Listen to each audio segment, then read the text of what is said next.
안녕하십니까. 새생명 신회 여러분, 이정도 목사입니다. 돌아와 하나님의 나라 벌써 9번째 시간이네요. 오늘은 여성과 율법에 대한 내용들 나눠볼 건데요.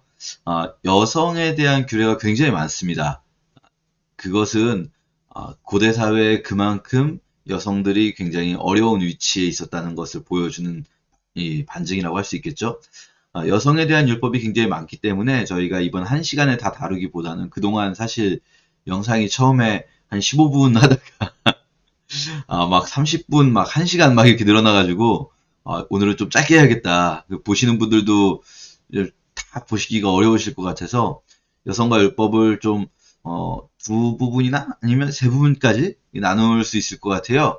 그래서 오늘은 먼저 여성에 관한 율법들 중에서 여성을 보호하는 예, 사회적으로 위태로운 위치에 있는 여성을 보호하는 법들을 좀 볼 거고요. 그리고 다음 시간에는 여성의 다른 권리들, 여성을 단순히 수동적으로 보호할 뿐만 아니라 적극적으로 여성의 권리를 보호해주고 또는 여성의 리더십, 지도자로서의 여성의 위치, 이런 것들을 보호해주는 법들에 대해서 좀 찾아보도록 하겠습니다. 어, 먼저 이 여성과 율법에 대해서 대전제가 되는 것. 제가 거의 뭐 모든 율법을 말씀드릴 때 첫 번째는 창세기 1장에 나왔었던 그 좋았더라 하셨던 하나님의 통치의 모습, 그 모습을 먼저 말씀드리죠. 거기에 원형이 다 있다는 거예요. 자, 이 여성에 대해서는 1장 27절에 이렇게 나와 있죠. 하나님이 자기 형상, 하나님의 형상대로 사람을 창조하셨다는 거예요. 자, 보세요. 남자는 하나님의 형상대로 창조되고, 여자는 남자의 갈비뼈로 창조되거나, 남자는 하나님의 형상이고, 여자는 남자의 형상이라거나, 이런 개념이 들어올 수가 없어요. 그쵸? 물론 나중에 이제 바울이, 저희가 다음 시간에 살펴볼 겁니다. 바울이 그 비슷한 이야기를 합니다만, 그건 사실은 바울이 교리적으로 접근하는 게 아니라, 문제를 일으킨 여성들에 대해서 책망하는 과정에서 하는 이야기입니다. 자, 어쨌든, 하나님이 하나님의 형상대로 사람을 만드셨다. 이거 굉장히 중요한 게 뭐냐면요. 사람을 구분해서 만들지 않았다는 거예요. 그러니까 뭐 원래 이제 고대 근동의 신화나 뭐 다른 신화들 보면 왕족들은 뭔가 더 중요한 존재로서 창조되고 노예들은 더 부족한 존재로서 창조되고 그런 게 없어요. 왕족이든 노예든 남자든 여자든 하나님은 다 자기 형상대로 사람을 만드셨다는 거예요. 그때 기억나십니까? 이 아래 이제 제가 히브리어를 넣은 이후 아담이 남자가 아니에요, 여러분. 아담은 사람이에요. 여기서 바라 엘로힘, 우바라 엘로힘, 에트 하 아담 이렇게 나오는 거거든요. 그러니까 엘로힘께서 아담을 창조하셨는데 베젤레모 그의 형상대로 베젤렘 엘로힘 하나님의 형상, 그의 형상, 하나님의 형상 안에서 창조하시되 바라 창조하시되 이 자카르와 네케바를 창조하셨다. 이게 이제 남자와 여자가 되는 거예요. 제가 막 크로마키의 손가락을 가져다 대느라고 이렇게 좀 어렵습니다. 어쨌든 이게 중요한 원칙인 거예요. 말하자면 우리가 이 성경이 다른 신화들이나 고대 근동의 신화들과 유사한 구조로 되어 있습니다. 일부러 그런 구조로 주셨다고 할 수 있어요. 고대 근동 사람들이 익숙한 이 당시 고대 이스라엘 사람들이 익숙한 포맷으로 말씀을 주시는 거죠.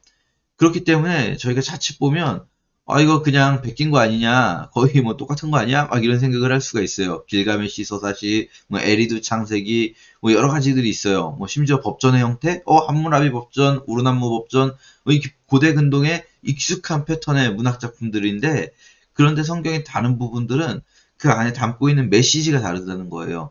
이 내용의 포맷이 비슷한데 자 그러면 이제 하나님은 남자와 여자를 함께 창조하셨는데 문제가 발생하죠. 그게 뭐였습니까? 기억나십니까, 여러분? 어, 이 아담과 하와가 이 열매를 먹은 이 생명나무의 열매를 먹은 사건 이후에 어떤 문제가 발생했습니까? 여자에게 하나님께서 이렇게 말씀하시죠. 너는 남편을 지배하려고 하고 남편은 너를 지배할 것이다. 자, 이거 기억나십니까? 이것은 단순히 원래 여자는 남자의 지배를 받아야 되는 거야 라고 말하는 게 아니에요. 너는 남편을 지배하려고 하고 남편은 너를 지배하려고 한다. 자, 여기 보면요. 원래 만들어졌을 때는 서로 도우라고 만들어졌어요. 기억나십니까? 돕는 배필, 잘못된 번역이라고 말씀드렸죠? 돕는 배필, 배필이라는 말 없어요. 돕는 자요, 돕는 자. 서로 돕는 자로서 둘을 만들어 놓으셨는데, 그런데 이제 돕는 자들이 어떻게 변질됩니까? 선악과 사건 이후에 여자는 남자를 지배하려고 하고, 남자는 여자를 지배하고, 이거 서로서로 지배하려는 관계가 된다는 거예요. 서로서로 지배하려는 관계가 되는데, 왜 남자가 여자를 지배합니까? 남자가 힘이 더 세니까요. 힘이 더 센 자가 힘이 더 약한 자를 지배한다.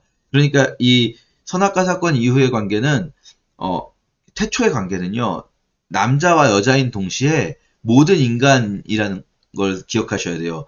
이 세팅 안에서 아담과 하와는 모든 인간을 대변합니다. 모든 인간이 서로 지배하려고 하고, 그리고 더 센 자가 더 약한 자를 지배하는 관계가 돼버렸다는 거예요. 자, 그러니까 이것은 하나님이 원래 원하셨던 세상의 모습입니까?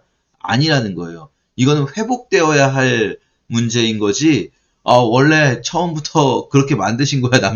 남편이 아내를 지배하는 게 맞는 거예요. 말도 안 되는 해석이죠, 이거는. 이게, 그러면은 남자에 대한 저주는 일을 해도 땅이 과시덤불과 엉겅퀴를 내는 거였는데, 그럼 남자는 일하지 말아야 되는 게 하나님의 뜻입니까? 그게 아니잖아요. 회복돼야 되는 거죠. 일도 회복돼야 되고 관계도 회복돼야 되는 거죠. 자, 그런데 어쨌든 현실의 세팅은 이거예요. 현실은 어떻게 되어 있냐면 남자가 여자를 지배하는 상황. 이게 이제 고대 근동의 세팅입니다. 여러분, 제가 페미니즘에 대해서, 지금 현대의 페미니즘에 대해서는 다음 시간에 좀 다룰 거예요. 지금 현대의 페미니즘도 여러분, 일단 요 이야기만 할게요. 많은 분들이 페미니즘이라고 그러면 막 싫어하거나 막 좋아하시는데, 여러분, 페미니즘이라는 것은 바운더리가 굉장히 넓습니다. 스펙트럼이 굉장히 넓어서요. 그 안에서도 논쟁이 있어요. 몇 년 전에 그 헐리우드 배우, 그 누구죠? 헬미온느? 엠마 왓슨. 엠마 왓슨하고, 누구였죠? 나이 많은 여배우 한 명하고 둘이 이제 둘 다 페미니스트라고 스스로를 얘기하는 사람들인데 논쟁을 한 적이 있었거든요. 그러니까 그 안에서도 스펙트럼이 넓기 때문에 우리가 그거를 막 일방적으로 난 페미니즘 싫어, 페미니즘이라는 사람들 다 싫어, 막 아니면 난 페미니스트야, 막 무조건 이렇게 일방적으로 말할 수 있는 게 아니에요. 사실은 모든 사회 문제가요, 그렇게 딱 뭐가 이다 아니다로 구분하기 어렵습니다. 근데 이제 자꾸 그렇게 이다 아니다 이렇게 A 아니면 B 이렇게 구분하고 싶은 건 뭐냐면요, 결국은 싸우고 싶은 거예요. 네 편 내 편 가르고 싶은 거예요. 진짜로 내가 이 가치관의 중요성을 느끼고 나는 이 가치관에 정말로 동의한다. 뭐 이런 생각보다는 우리 편, 남의 편 이렇게 나눠가지고 싸우고 싶은 그런 마음을 이 사회는 좀 많이 조장하는 느낌이 있습니다. 자, 어쨌든 누가 왜 조장하냐? 그럼 뭐 그렇잖아요. 뭐 쉽게 말해서 뭐 그래도 자극적이어야 기사도 팔리고 뭐 사람들도 그 자극적인데 더 관심을 갖고 책도 팔리고 뭐 그러지 않겠습니까?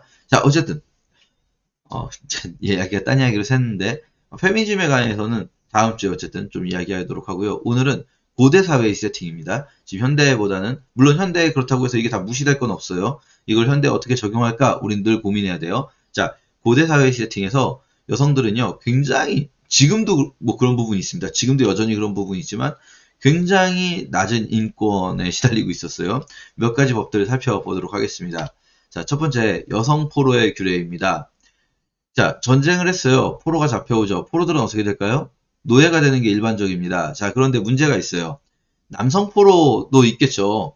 남성 포로 그냥 노예가 될 거예요. 근데 여성 포로는 어떻게 될까요? 여성 포로. 노예가 되는데 그냥 노예가 아니라 성노예가 될 가능성이 높습니다. 여러분, 중동 지방은요, 정말로 이런 일이 비일비재합니다. ISIS 기억나시죠, 여러분? 요즘에 좀 잠잠해졌는데, ISIS가 쿠르드족이라든지 이렇게 점령하고 나면 뭐 했습니까? 여성들 성노예 삼는 거죠.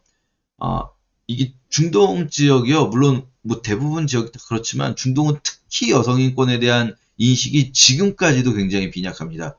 지금까지도 명예살인이라는 게 있는 지역이거든요. 고대 사회에 얼마나 심각했겠어요, 여러분. 자, 그래서 이런 규례가 있어요. 포로 중에 아름다운 여자를 보고 연연하여 아내를 삼고자 하거든 집으로 데리러 가서 포로의 의복을 벗기고 집에 살면서 한 달 동안 애국의 기회를 줘요. 왜냐면 지금 포로라는 것은 전쟁의 패전국이 됐다는 거잖아요. 애통할 기회를 주고 그리고 나서 남편과 아내가 돼요. 자, 무슨 말입니까? 여기까지 읽어보시면 아시겠죠? 성노예가 아니라 정식 아내로 삼으라는 거예요. 자, 그런데 그 후에 네가 그를 기뻐하지 않으면 아내로 삼았다가 마음에 안 들면 어떻게 합니까? 마음대로 가게 하고 돈을 받고 팔지 말아라. 자, 무슨 말입니까? 노예 아니라는 거예요. 노예 아니고 아내다라는 거예요. 사실은 이건 이제 저희가 노예 파트 할 때 이야기하겠지만 노예라는 것 자체도 사실은 성경은 긍정하지 않아요, 여러분. 오해하시면 안 돼요. 지금 그럼 노예로는 괜찮은 건가? 남자는 노예로 괜찮은 건가? 뭐 막 여러 가지 생각하실 수 있잖아요. 아니에요, 여러분.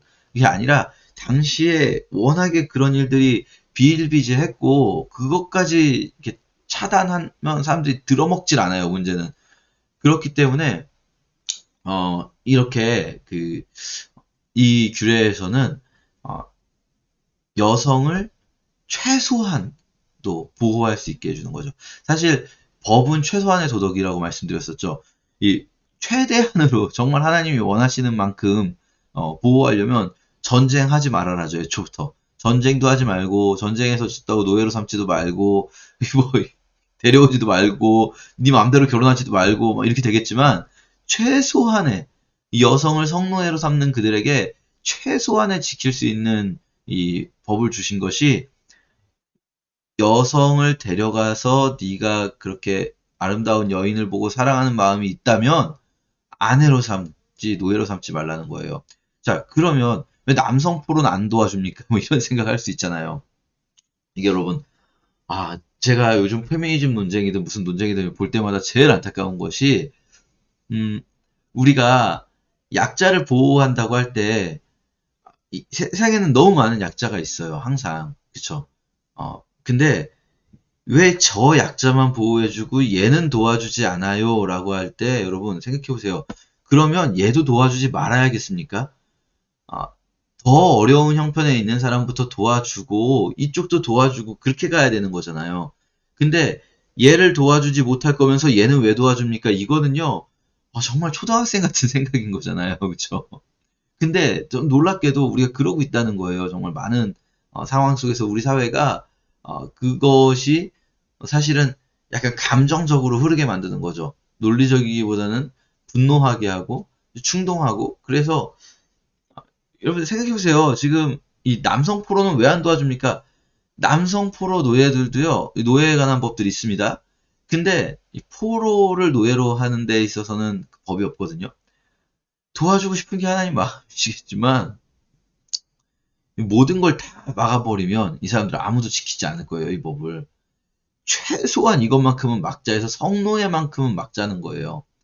예, 그러니까 여성이 훨씬 더 위태로운 상황에 있었기 때문이다. 남성에 관한 법이 없고 여성에 관한 법만 있는 것은 여성이 훨씬 더 위태로운 상황에 있었기 때문이다. 당시의 상황을 베이스로 깔아야 돼요. 그러니까 이 법이라는 것이 당시의 상황을 빼고 무시공간적으로 적용할 수 있는 것이 아닙니다. 예, 어쨌든 두 번째, 가늠한 여인에 관한 법이 있습니다. 일단 간음은 사형이에요. 고대사에서 간통은 사형입니다. 지금 저희는 간통죄가 없어졌는데 안타깝습니다.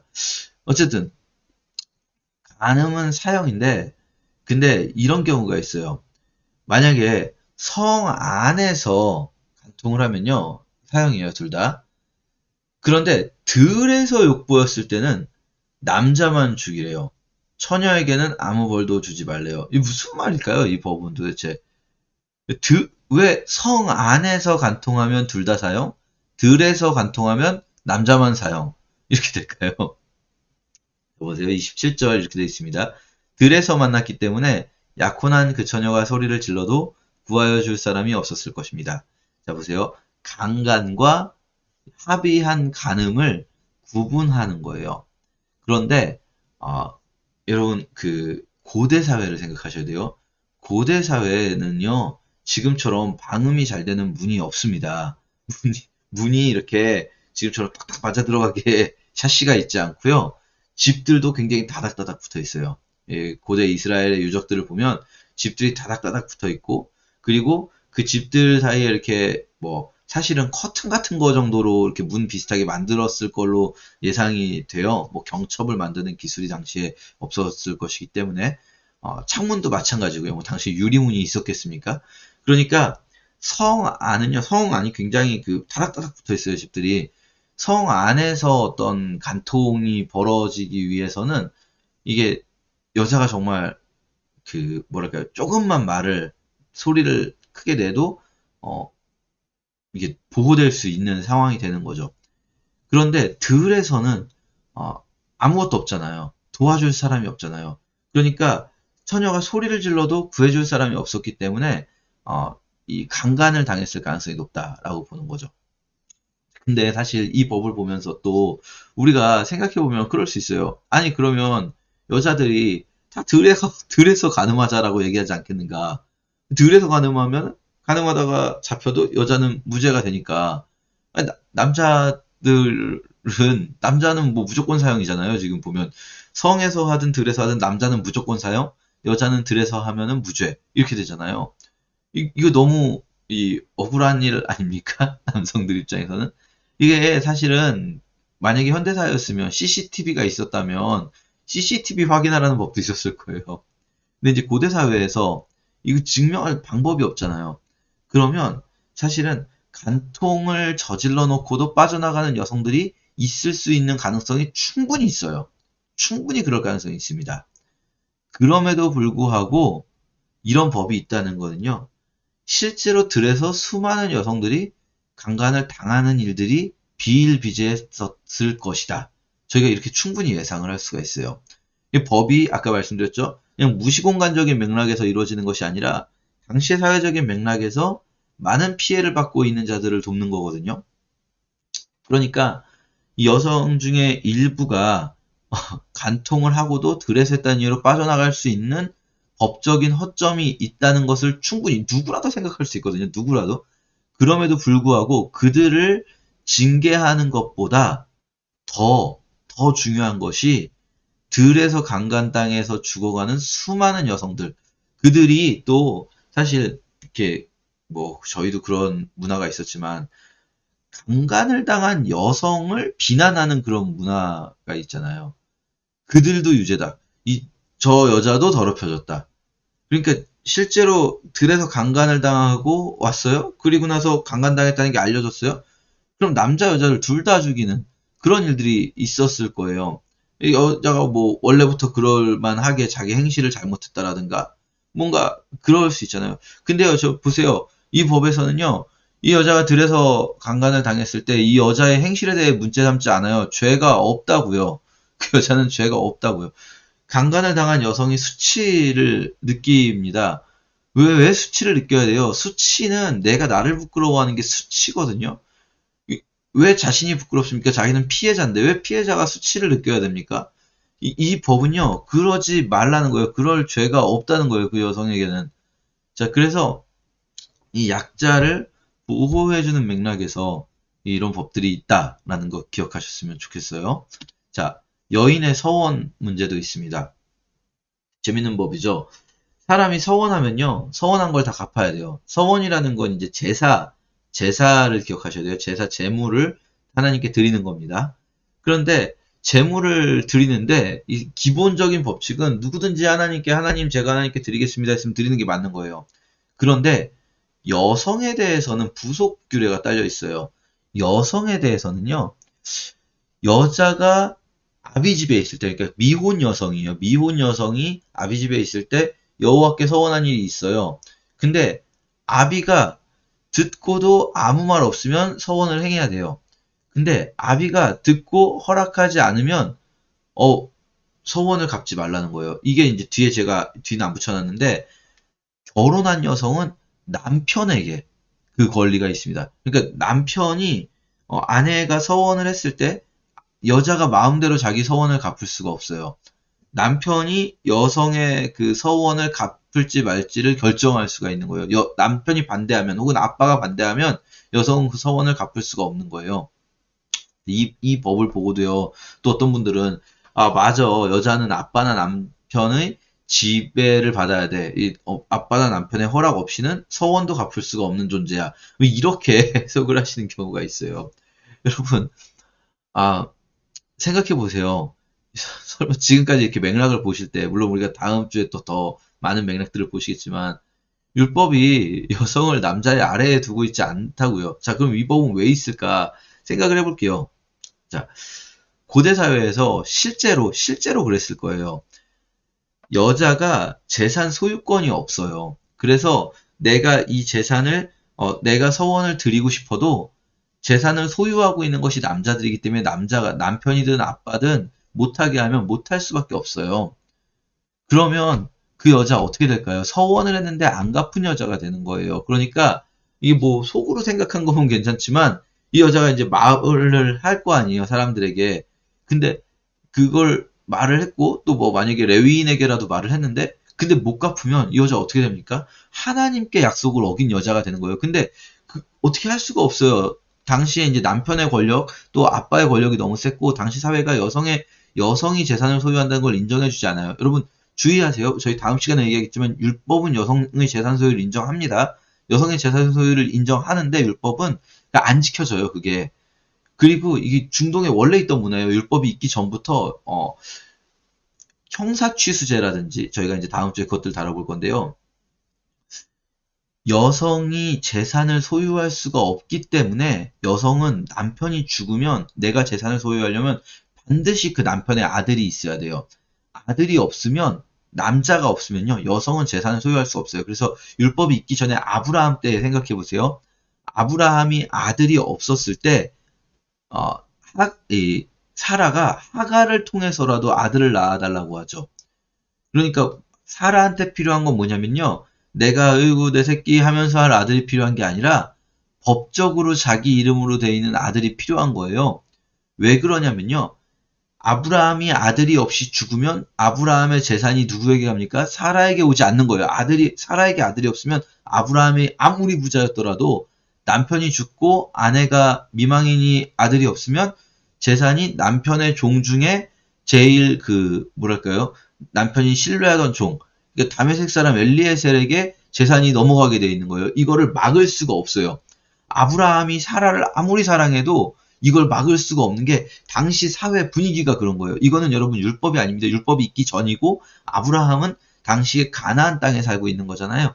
당시 고대 근동 사회 분위기가 여자가 아무리 부자인 남편의 미망인이라도 남자가 없으면 여자는 재산 소유를 인정하지 않아요. 그러다 보니까 지금 이런 문제가 생기는 거예요. 여성이 서원을 했어도 여성이 재산을 자기 마음대로 처분할 권리가 없다 보니까 여성은 서원을 해놓고도 못 갚은 하나님께 죄를 짓는 여자가 될 수 있는 거예요. 이런 일이 또 비일비재했겠죠. 우리 막 그럴 때 있잖아요. 예배를 드리다가 막 은혜 받으면은 막 하나님 제가 막 뭐 할게요. 근데 집에 가서 가족들이 반대하면 못하고 막 이런 일들이 있지 않습니까? 그럴 때 그 죄가 아니라는 거예요. 죄가 아니다. 그 문제가 없다. 괜찮다.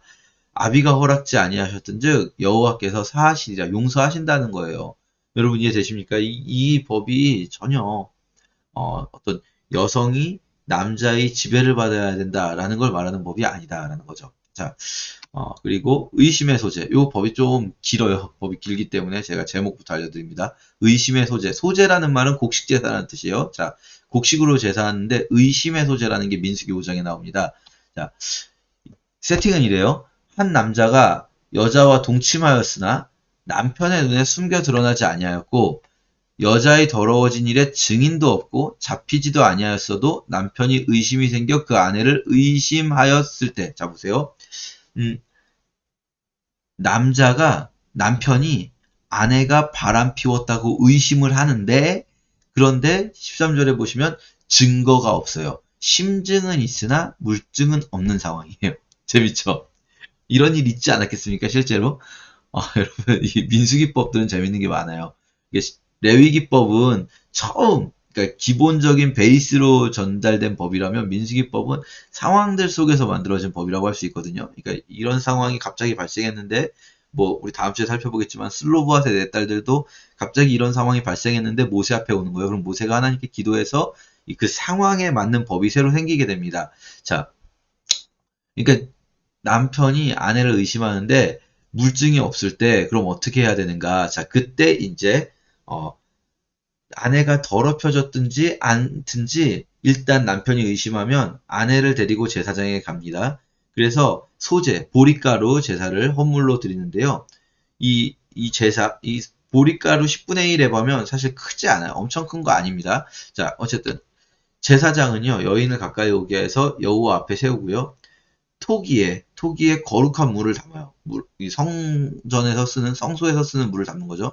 성막에서 쓰는 물을 담고 성막 바닥에 티끌을 취하여서 물에 넣고 여호와 앞에 세우고 머리를 풀게 하고 의심의 소재물을 그 두 손에 들게 하고 그리고 제사장은 저주가 한 쓴 물을 자기 손에 들고 여자는 이제 그 보리가루 들고 제사장이 그 물 그릇 들고 여자에게 맹세시켜요. 네가 네 남편을 두고 이게 실제로 이게 만약에 바람을 피웠으면 이 물이 저주가 되게 된다.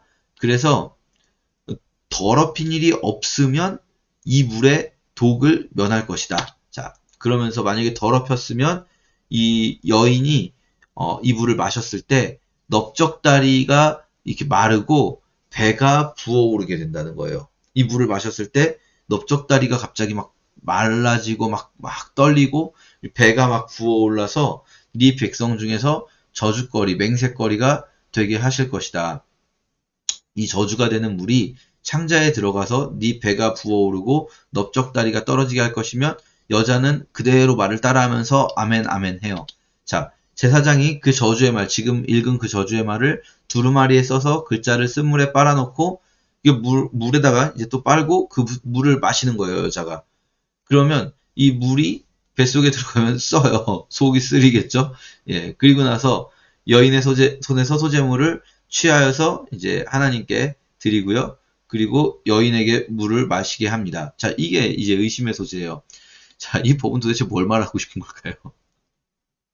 아, 여러분 이걸 보시면서 이 고대 사람들이야 미개해서 그냥 이렇게 뭔가 저주의 맹세 막 이런 걸로 법을 했구나. 이렇게 생각하시면 안 돼요, 여러분.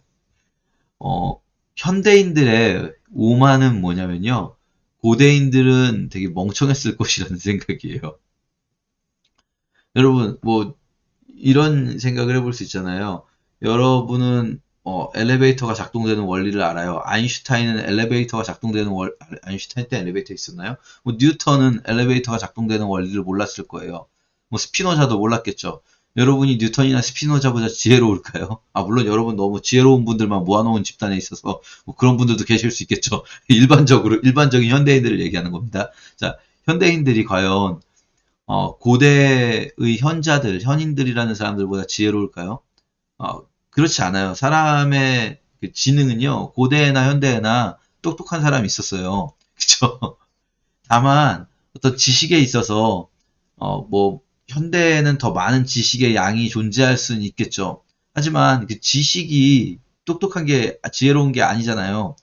여러분, 이 민수기율법이라든지 많은 율법을 볼 때 많은 분들이 그냥 대충 넘겨요. 고대 사회니까 대충 이렇게 사람들이 생각했나 보다. 고대라서 그냥 사람들이 이러면 믿어주고 넘어갔나 보다. 여러분, 그렇게 읽으시면 안 돼요. 이 성경을 기록한 사람들은요, 고대에 가장 탁월한, 사실은 이런 정도의 그냥 글을 남길 수 있다는 것만으로도요, 이 글이 또 그냥 대충이 아니라 문학적으로도 굉장히 구조화된 글들이거든요. 제가 뭐 창세기, 저희 아브라함 할 때도 보면은 그런 것도 말씀드렸잖아요. 이 교차대구 구조라든지, 이게 굉장히 긴 문학 작품이에요. 지금 보시면 글로만 봐도 이런 걸 남길 수 있는 사람들은요 고대 사회의 굉장한 현인들이에요. 여러분 생각해 보세요. 이 시기에 이 구약의 율법이 있던 시기에 우리나라에 뭐 있었냐면 구지가 있었어요. 구지가. 여러분 그렇게 긴 글을 쓴다는 것 자체가 쉽지 않던 시기예요.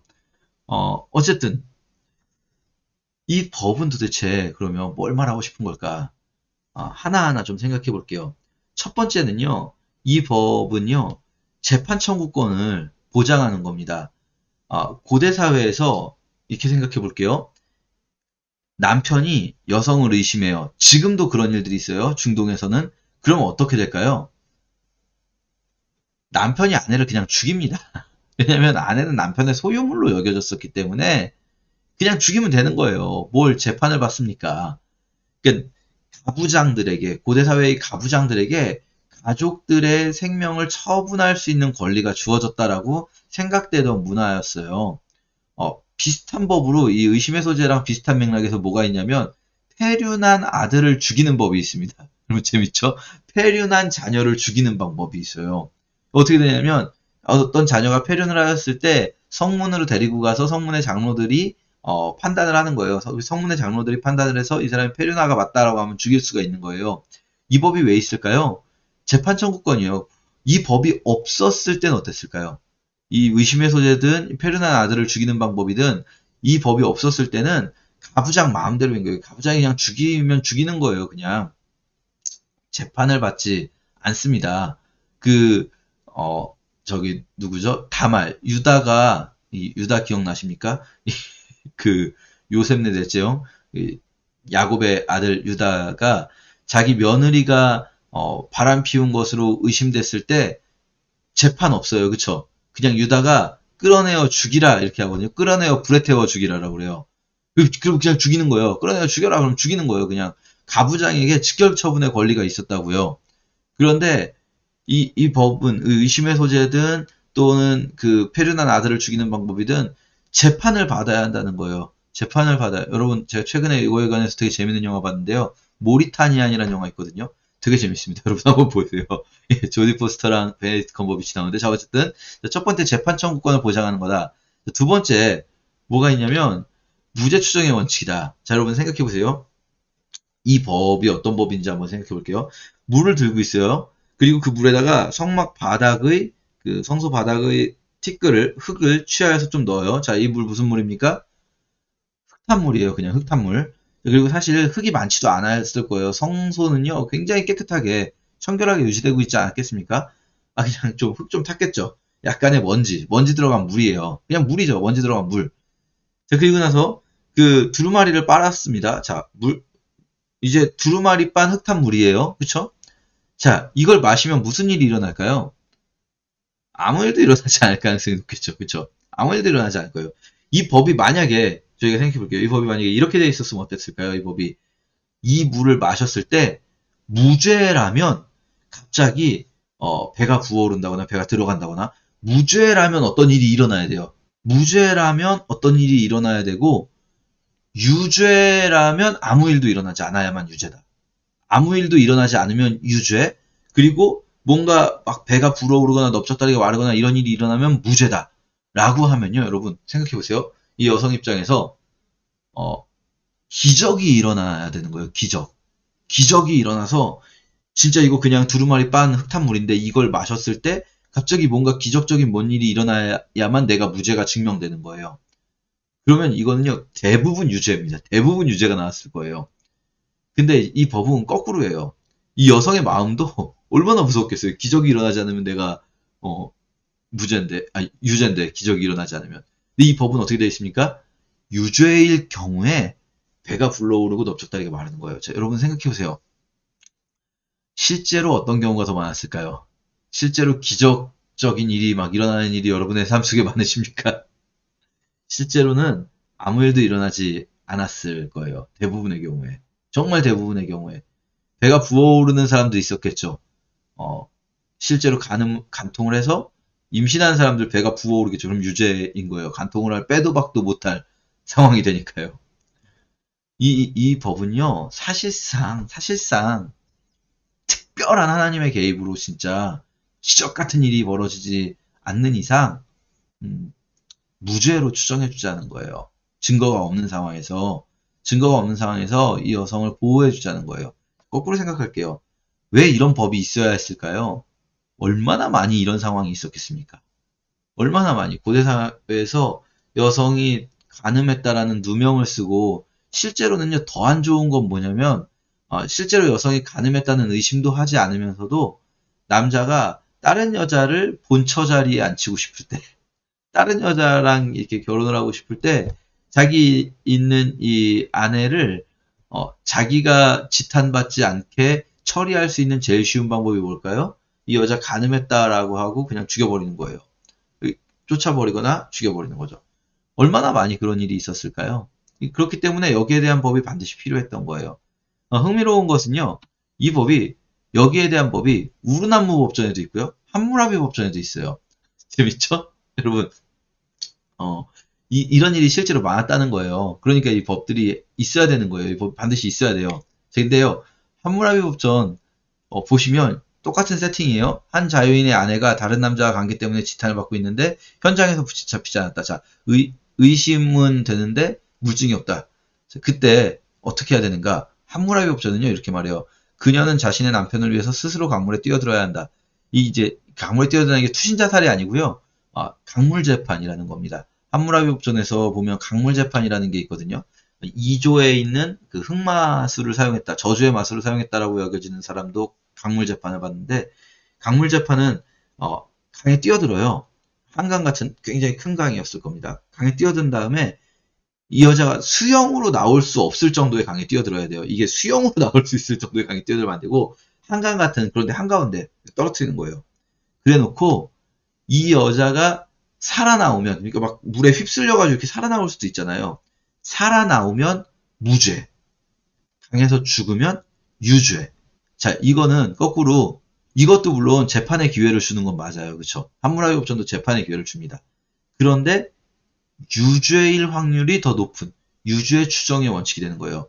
이 여자는 웬만해선 강에서 죽을 텐데, 근데 정말 기적적으로 살아나온다면, 이 신이 이 여자를 살려줬다. 이 여자는 무죄다. 이렇게 되는 거예요.